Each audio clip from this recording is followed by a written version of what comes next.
अस्सलाम वालेकुम स्टूडेंट्स, हम अपने physics 10th class problem solve कर रहे थे चैप्टर नंबर 11 के। आज हमारा जो नेक्स्ट प्रॉब्लम है, पहले 6 प्रॉब्लम हमने कंप्लीट कर लिए थे, वो है प्रॉब्लम नंबर 11.7। 11.7 की स्टेटमेंट की तरफ आता हूँ जी। A ship sends out ultrasound that returns from the sea bed and is detected after 3.42 seconds. If the speed of ultrasound through sea water is 1531 meter per second, what is the distance of the speed from the ship?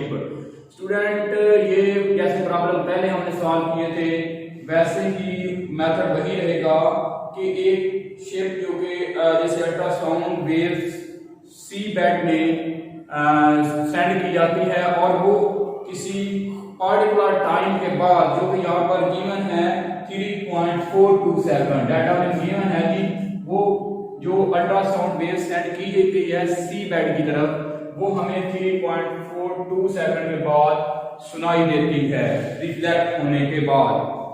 If the speed of the ultrasound through sea water is 1531 metre per second, अगर उसकी speed 1531 metre per second हो तो ये check करें कि वो सी bed जो है उसकी टोटल डिस्टेंस कितना है। जैसे जो वेव, यानी ये बात सोची गई है कि यहाँ से अगर वेव भेजी गई है, यहाँ सी बेड से रिफ्लेक्ट कर रही है, तो ये जानना है कि ये यहाँ से यहाँ तक का डिस्टेंस कितना है। तो हमें डिस्टेंस फाइंड करना है। डिस्टेंस को हम एस से नोट किया करते हैं। ये s is equal to find. अच्छा, सबसे पहले फार्मूला की तरफ जाएं तो s is equal to v t, ये हमारा फार्मूला है। पहले मैं इस फार्मूले की डिटेल आपको बता चुका। वैल्यू पुट करें तो हमारे पास 1531 मीटर पर सेकंड वेलोसिटी आ जाएगी, यानी स्पीड आ जाएगी, और टाइम जो है वो है हमारे पास 3.42 सेकंड। जो डिस्टेंस फाइंड होगा उसके लिए हमारे पास जो टाइम गिवन था वो ये टाइम था इसको जानने का भी और इसको वापस रिफ्लेक्ट होकर वापस हम तक पहुंचने का भी। तो हम इस टाइम का हाफ लेंगे या डिस्टेंस फाइंड करने के बाद हाफ कर लेंगे। यहाँ पर अगर मैं एस डैश लिख दूं तो नेक्स्ट में इसको मल्टीप्लाई करने के बाद एस फाइंड कर लूंगा, यानी इस डिस्टेंस का जो हाफ होगा वो हमारा असल डिस्टेंस होगा s dash that is equal to, इसको मल्टीप्लाई करते हैं जी 1531 multiply by 3.42 that is equal to 5236.02। अब हमने डिस्टेंस फाइंड करना है, तो हम इस डिस्टेंस को जो कि हमने टाइम का यानी टाइम जो दिया गया है वो रिफ्लेक्ट करने वाली वेव का रिफ्लेक्ट करने के बाद का भी है, यानी उस वेव को जाने में कितना टाइम लगता है, वापस आने में भी उतना ही टाइम लगता है, तो इसका हम हाफ करेंगे, यानी सिर्फ उसके एक साइड का टाइम फाइंड कर लें और एक टाइम का फाइंड लेकर उसका डिस्टेंस ले लें। इसको हम दूसरे तरीके से भी कर सकते हैं। अगर हम टाइम को भी हाफ कर दें तो फिर हमारा आंसर आ जाएगा s is equal to s dash over 2, s is equal to 5236.02 by 2। तो हमारे पास जो डिस्टेंस आ जाएगा ये भी हमारे पास मीटर में है, और एंड पर जो हमारा डिस्टेंस आएगा वो होगा 2680 मीटर, 2680 मीटर, ये हमारा आंसर होगा जी। नेक्स्ट प्रॉब्लम की तरफ मूव करते हैं जी। प्रॉब्लम नंबर है जी 11.8। 11.8 की तरफ मूव करता हूं जी। सबसे पहले 11.8 की स्टेटमेंट की तरफ आते हैं जी। क्या पूछा गया है? 11.8 की स्टेटमेंट में है the highest frequency sound humans can hear is about 20,000 hertz. What is the wavelength of sound in air at this frequency at a temperature of 20 degrees centigrade? What is the wavelength of the lowest sound we can hear of about 20 hertz? assume the speed of sound in air at 20 degree centigrade is 343 metre per second. सबसे पहले highest frequency की बात की गई है कि वो हमारे पास जो ऑडिबल रेंज में हाईएस्ट रेंज होती है वो 20,000 हर्ट्ज होती है। उस फ्रीक्वेंसी की वेवलेंथ फाइंड करो किसी पार्टिकुलर टेम्परेचर जो कि यहाँ पर 20 डिग्री सेंटीग्रेड है। डाटा पे लगाता हूँ जी। फ्रीक्वेंसी सबसे पहले हाईएस्ट फ्रीक्वेंसी रेंज के मुताबिक हमारे पास फ्रीक्वेंसी गिवन है that is equal to 20,000 hertz.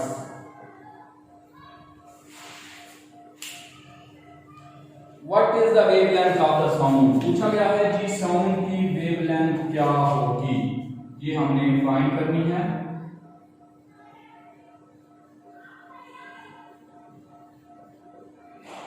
और तीसरी चीज इसमें गिवन है जी हमारे पास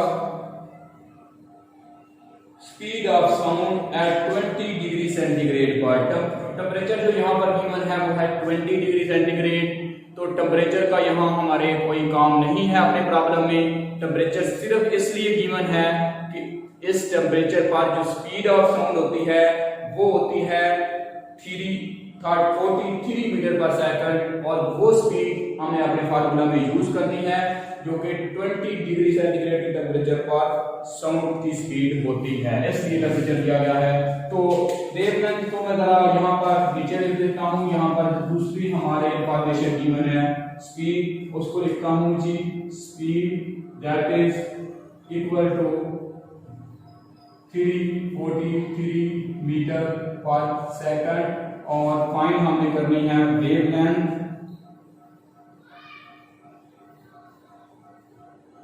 लैम्डा फाइंड करें। और इसमें दूसरी बात भी पूछी गई है ये इस प्रॉब्लम का कोई ए पार्ट है और इसमें कोई बी पार्ट भी है, यानी इसको मैं दो पार्ट बना रहा हूं जिसमें ये पूछा गया है कि what is the wavelength of the lowest sound we can hear. इसके अलावा ये भी पूछा गया है कि लोएस्ट साउंड जो हम सुन सकते हैं उसकी फ्रीक्वेंसी भी फाइंड करें, उसकी वेवलेंथ भी फाइंड करें। और स्टूडेंट हम जानते हैं जो लोएस्ट साउंड है उसकी फ्रीक्वेंसी जो है वो हमारे पास होती है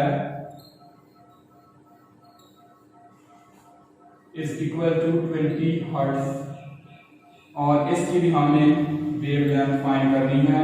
और स्पीड ऑफ साउंड जो है वो दोनों के लिए सेम है। स्पीड ऑफ साउंड हमारी दोनों केसेस में सेम है, यानी 20 डिग्री सेंटीग्रेड टेम्परेचर यहाँ पर भी है और 20 डिग्री सेंटीग्रेड टेम्परेचर यहाँ पर भी है।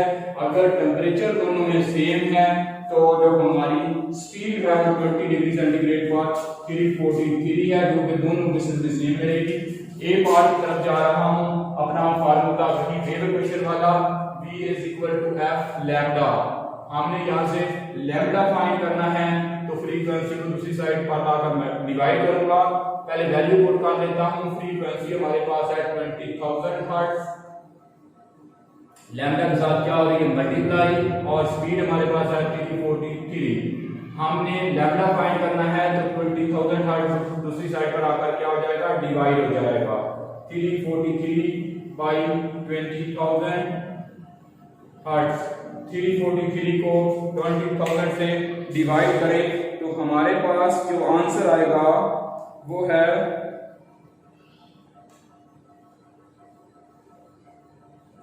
0.01715। और अगर इसको साइंटिफिक नोटेशन में लिखा जाए तो ये हमारे पास आंसर बनता है 1.7 multiply by 10 power -2 metre. Wavelength का यूनिट हमें पता है मीटर है। हम इसको साइंटिफिक नोटेशन में भी लिख सकते हैं और ऑर्डिनरी नोटेशन भी लिख सकते हैं, जिसकी जो कि हमारे पास 0.017 है। इसके बाद बी पार्ट की तरफ आते हैं। ए पार्ट का ऑप्शन हमारे आंसर ये है, और बी पार्ट में क्या करना है वैल्यू चेंज कर देनी है। तो मैं इसको यहाँ पर अगर आप देखें तो फ्रीक्वेंसी यहाँ पर 20,000 हर्ट्ज है, वहां पर आपने 20 कर देना है। तो मैं इसको यही पर ही आपको सॉल्व कर देता हूँ। ये हमारे पास 20 हर्ट्ज है और यहाँ पर 20,000 है, यहाँ 20 रह जाएगा और इससे हम 343 को 20 से डिवाइड करके अपना आंसर फाइंड कर लेंगे, जो कि हमारे पास आएगा जी 17.15 मीटर। लैम्डा इसको 243 को 20 पर डिवाइड करें तो 17.15 मीटर। ये हमारा 17.15 that is approximately equal to 7.2 metre, जो कि बुक वाले ने इसको राउंड ऑफ करके लिख दिया है। आप इस तरह दोनों फॉर्म में लिख सकते हैं जी। ये हमारा प्रॉब्लम था, प्रॉब्लम नंबर 8। Problem number 9। अच्छा, इसके बाद हमारा लास्ट न्यूमेरिकल है जी प्रॉब्लम नंबर 11.9। 11.9 की स्टेटमेंट की तरफ आते हैं जी। A sound wave has a frequency of 2 kilohertz. किसी साउंड वेव की फ्रीक्वेंसी दी गई है 2 किलोहर्ट्ज। हम जानते हैं कि किलो जो होता है वो प्रीफिक्स है जो हमारे पास 1000 के इक्वल है। तो मैं यहाँ पर या जब भी हम किलो को हर्ट्ज में कन्वर्ट करते हैं 1000 से मल्टीप्लाई करवाना पड़ता है। किलो की जगह 1000 लिखूं तो मुझे 3 0 साथ लगानी होगी, तो 2000 हर्ट्ज हमारी फ्रीक्वेंसी बनती है। उसके बाद वेवलेंथ गिवन है जी। किसी साउंड की फ्रीक्वेंसी है गिवन है और वेवलेंथ गिवन है, जो कि रिजल्ट हमारे पास आ रहा है lambda that is equal to 35 centimetre. जब भी सेंटीमीटर को मीटर में कन्वर्ट करना होता है तो हम 100 से डिवाइड करते हैं, तो आंसर हमारे पास बनता है जी 0.35 मीटर। ये हमारी वेवलेंथ लैम्डा बनती है। उसके बाद यहाँ पर गिवन है जी डिस्टेंस, यानी ये बताएं how long will it take to travel 1.5 kilometre. इस वेव को 1.5 किलोमीटर तक ट्रैवल करने के लिए कितना दौरानिया लगता है या कितना टाइम लगता है, ये हमने फाइंड करना है। तो वेव जो है उसको डिस्टेंस गिवन दिया गया है, डिस्टेंस दैट इज s। ये हमारे पास गिवन है जी 1.5 किलोमीटर। यहाँ पर भी हम जानते हैं डिस्टेंस का यूनिट मीटर होता है। जब इसको मीटर में कन्वर्ट करेंगे तो 1.5 को हम इसकी जगह प्रीफिक्स किलो को पुट करें या किलो को मीटर में कन्वर्ट करने के लिए 1000 से मल्टीप्लाई किया करते हैं, तो ये आंसर बनेगा 1500 मीटर। इसको 1.5 को 1000 के साथ मल्टीप्लाई करने पर डिस्टेंस हमारे पास आ जाएगा 1500 मीटर। हमने क्या फाइंड करना है? टाइम फाइंड करना है। Time that is equal to t, जो कि हमने फाइंड करना है। फार्मूला हम यहां से देखें तो एस भी गिवन है, टी फाइंड करना है और एस से इक्वल टू वी टी, यानी डिस्टेंस को फाइंड करने के लिए स्पीड को या वेलोसिटी को मल्टीप्लाई करते हैं टाइम के साथ, तो डिस्टेंस फाइंड होता है। और अगर टाइम फाइंड करना हो तो इस s से इक्वल टू v t वाले फार्मूले से t को डिस्टेंस पर डिवाइड कर देते हैं, v को डिस्टेंस पर डिवाइड कर देते हैं तो टाइम आ जाता है। लेकिन यहाँ पर हमारे पास v गिवन नहीं है, लेकिन इस न्यूमेरिकल में अगर हम गौर से देखें तो फ्रीक्वेंसी और वेवलेंथ दोनों गिवन हैं। जब भी फ्रीक्वेंसी और वेवलेंथ को मल्टीप्लाई किया जाता है, इनका प्रोडक्ट लिया जाता है, तो हमारे पास स्पीड आ जाती है। तो हम स्पीड को सबसे पहले फाइंड कर लें, तो उसके बाद वैल्यू पुट कर दें, फिर भी ये प्रॉब्लम हो जाएगा सॉल्व। और अगर मैं डायरेक्ट अपने फार्मूले में v की जगह लैम्डा पुट करूं तो फिर भी प्रॉब्लम सॉल्व हो जाएगा। तो मैं आपकी आसानी के लिए पहले v फाइंड कर लेता हूं, ताकि s इक्वल टू vt वाले फार्मूले से हम रिजल्ट फाइंड कर सकें। टाइम हमने क्या करना है? फाइंड करना है, लेकिन टाइम के फाइंड करने के लिए formula s equal to vt है। vt यानी टाइम फाइंड करने के लिए v फाइंड करना जरूरी है। According to wave equation product of frequency and wavelength is equal to speed. Frequency जो है वो 2000 है और वेवलेंथ जो है हमारे पास 0.35 है, क्योंकि हमने मीटर में 1 t है, और जब इन दोनों को प्रोडक्ट किया जाएगा तो आंसर हमारे पास बनता है, जो स्पीड बनेगी वो बनेगी 2000 multiply by 0.35, that is equal to 700 metre per second. 700 metre per second हमारे पास स्पीड आ जाएगी, जिसको हम अपने फार्मूला जो है मैं यहाँ पर यूज करने वाला हूँ S is equal to VT। इस फार्मूले में v की जगह पुट करके हम टाइम फाइंड कर लेंगे।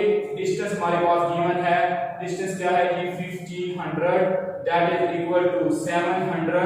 v की जगह पर इसकी वैल्यू पुट की और ये टाइम के साथ मल्टीप्लाई हो रहा है। मैं इस वैल्यू को दूसरी साइड पर ले जाऊं तो ये हमारे पास डिवाइड हो जाएगा 1500 बाई 700। ये 0 इस 0 के साथ कैंसिल हो गई। 15 को 7 पर डिवाइड किया तो हमारे पास आंसर बनता है, टाइम जो है वो बनेगा 1.5